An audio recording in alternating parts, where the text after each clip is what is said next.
A local dog was saved by a Lancaster County deputy after falling through the ice on a pond. Officials and the owner of the dog gave us new details today on how it all went down. Channel 8's Matthew Mittleiter has their story.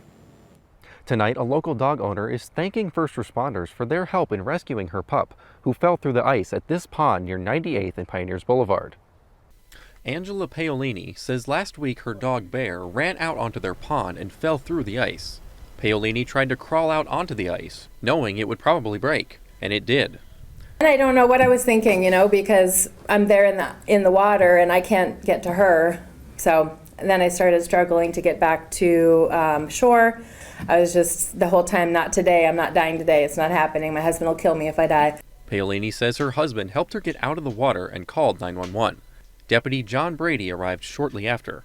Probably one of the more difficult things to watch, for sure for me, was to watch Bear in the middle of that pond, clearly fighting for her life. It was very, very difficult to watch and to listen to her, and she'd go under the water and come back up, so you knew she still had some fight in her.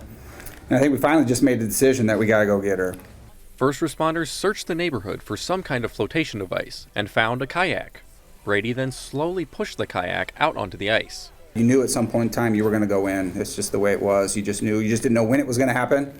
Brady, a Navy veteran, said his training prepared him for the rescue. The temperature that day was about 40 degrees, which he says made it difficult to determine how strong the ice was. Eventually, Brady dropped into the water, which was deep enough to go over his head.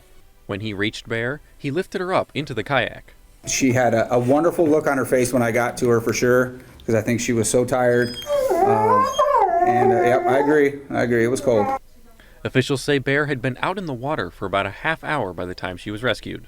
Everything kind of works out for a reason, I think, and that day it certainly did. Bear was checked out by officials after the rescue, and Paolini says she's doing just fine now. And from now on, she'll always be kept on a leash when the ice is melting. Reporting in Lancaster County, Matthew Mittleiter, Channel 8 News.